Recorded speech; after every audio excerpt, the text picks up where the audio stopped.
السلام علیکم ورحمۃ اللہ وبرکاتہ۔ ناظرین کرام، آج کی اس ویڈیو میں آپ کو بتاؤں گا کہ سورج گرہن کی حقیقت کیا ہے۔ تو دیکھیے، سورج گرہن کے تعلق سے ہمارے معاشرے میں بہت سی باتیں وہ ہیں جو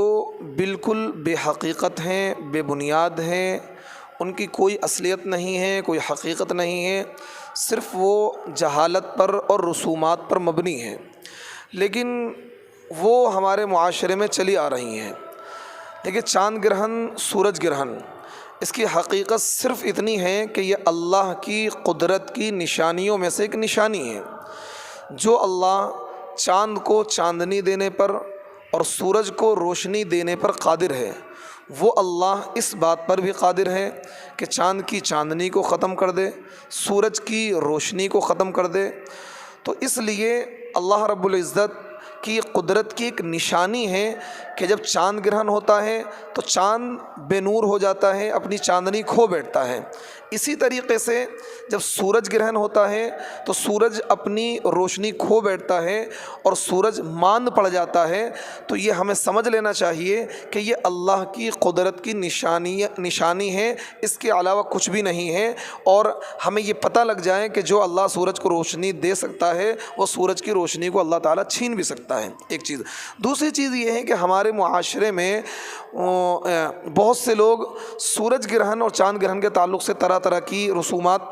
مناتے ہیں اور ان چیزوں پر پابندی کرتے ہیں۔ جیسا کہ یہ سننے میں آتا ہے کہ جیسا سورج گرہن ہوگا تو اس دن حاملہ عورت چھری کا استعمال نہ کریں، کوئی چیز کاٹیں نہ، باہر نہ نکلیں، یا اسی طریقے سے مرد حضرات باہر نہ نکلیں، یا جو پہلا بڑا بچہ ہے وہ باہر نہ نکلے۔ طرح طرح کی، یعنی جتنی بھی باتیں اس تعلق سے معاشرے میں مانی جاتی ہیں یا ان باتوں پر عقیدہ رکھا جاتا ہے، وہ سب کی سب بے بنیاد ہیں، بے اصل ہیں، ان کی کوئی حقیقت نہیں ہے۔ صرف اتنی سی بات یاد رکھیں کہ چاند کا گرہن پڑنا، سورج کا گرہن پڑنا، یہ اللہ کی قدرت کی نشانیوں میں سے ایک نشانی ہے۔ اللہ ہمیں دکھانا چاہتا ہے کہ دیکھو، ہم اسے روشنی بھی دے سکتے ہیں اور ہم اس کی روشنی چھین بھی سکتے ہیں۔ دیکھیے، جناب نبی کریم صلی اللہ علیہ وسلم کے زمانے میں ایک مرتبہ سورج گرہن ہوا، تو اور سورج گرہن ایسے موقع پر ہوا کہ جب نبی علیہ السلام کے جو بیٹے حضرت ابراہیم پیدا ہوئے تھے اور 18 مہینے کے ہو کر ان کا انتقال ہو گیا، تو نبی علیہ السلام کافی غمگین تھے۔ تو لوگوں نے یہ باتیں کرنی شروع کر دی کہ نبی علیہ السلام کے جو صاحبزادے ہیں ان کا انتقال ہو گیا ہے، اس وجہ سے سورج کو گرہن لگ گیا ہے، سورج ماند پڑ گیا ہے۔ اور انہوں نے اس کو ایک واقعے سے جوڑ دیا۔ اور زمانہ جاہلیت میں لوگوں کا عقیدہ بھی یہی تھا کہ جب کوئی بڑا واقعہ یا کوئی بڑا حادثہ رونما ہوتا ہے، اس وقت چاند گرہن یا سورج گرہن ہوتا ہے۔ تو نبی علیہ السلام کو جب اس بات کا علم ہوا تو آپ علیہ السلام نے اس بات کی تردید کی اور آپ نے اس بات کو رد کیا اور کہا کہ چاند اور سورج کا جو گرہن پڑنا ہے، یہ اللہ کی قدرت کی نشانیوں میں سے ایک نشانی ہے، اس کا کسی واقعے سے، کسی حادثے سے کوئی لینا دینا نہیں ہے۔ اب سوال یہ پیدا ہوتا ہے کہ جس دن چاند گرہن ہو یا سورج گرہن ہو تو ہمیں کیا کرنا چاہیے؟ کیا ایسی سچویشن میں شریعت کی کوئی رہنمائی ہے یا نہیں ہے؟ تو دیکھیں، چاند گرہن ہو یا سورج گرہن ہو، خاص کر کیونکہ آج 21 تاریخ ہے اور سورج گرہن ہونے والا ہے، تو دیکھیے سورج گرہن کے تعلق سے حدیث پاک میں موجود ہے کہ سورج گرہن کی جماعت کے ساتھ نماز بھی پڑھائی جا سکتی ہے۔ کسی میدان میں تمام لوگ اکٹھے ہو کر یا کسی مسجد میں اکٹھے ہو کر امام اعلان کرا دے، نہ تو اس کے لیے کوئی اذان ہوگی، نہ تو کوئی اقامت تکبیر کہی جائے گی، صرف اعلان کرا دیں فلاں وقت میں، جس وقت سورج گرہن ہوگا اس وقت میں صلاۃ الکسوف، کیونکہ کسوف یہ عربی زبان کا لفظ ہے اور اس کے معنی آتے ہیں سورج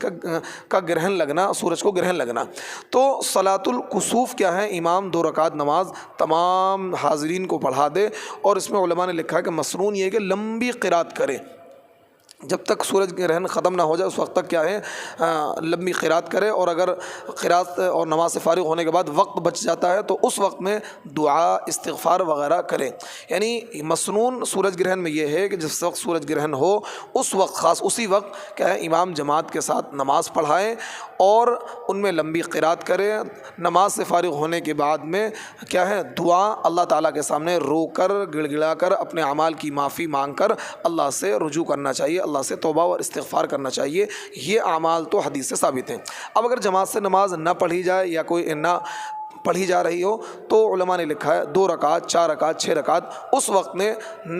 نفل ہم پڑھ لیں اور اس وقت میں عبادت میں مصروف ہو جائیں، دعا کریں، استغفار کریں، توبہ کریں۔ یہ عمل تو حدیث سے ثابت ہیں، لیکن اس کے علاوہ جو چیزیں ہم نے گھڑ رکھی ہیں، جو عقائد ہم نے گھڑ رکھے ہیں کہ فلاں آدمی ایسا نہ کرے، حاملہ عورت اس طرح نہ کرے، فلاں شخص باہر نہ نکلے، اور اس وقت میں سبزی نہیں کاٹنی ہے، چھری کا استعمال نہیں کرنا ہے، اور اس وقت ہمیں لیٹنا نہیں ہے، طرح طرح کی جتنی بھی باتیں ہیں، آل ٹوٹل جتنی بھی باتیں ہیں ان کی کوئی حقیقت نہیں ہے۔ پھر اخیر میں آپ کو بتانا چاہتا ہوں چاند کا گرہن لگنا، سورج کا گرہن لگنا صرف یہ اللہ کی قدرت کی نشانیوں میں سے ایک نشانی ہے، اور فقط یہ ہے کہ آپ کے علم میں یہ بات بھی آ جائے کہ جو اللہ چاند کو چاندنی اور سورج کو روشنی دے سکتا ہے وہ ان کی چاندنی اور روشنی کو چھین بھی سکتا ہے۔ اس کے علاوہ کسی بھی طرح کی چیز کو ہم عقیدے کے طور پر نہ اپنائیں اور اس چیز پر ہم بلیو اور یقین نہ کریں۔ اللہ رب العزت ہمیں صحیح سمجھ عطا فرمائے۔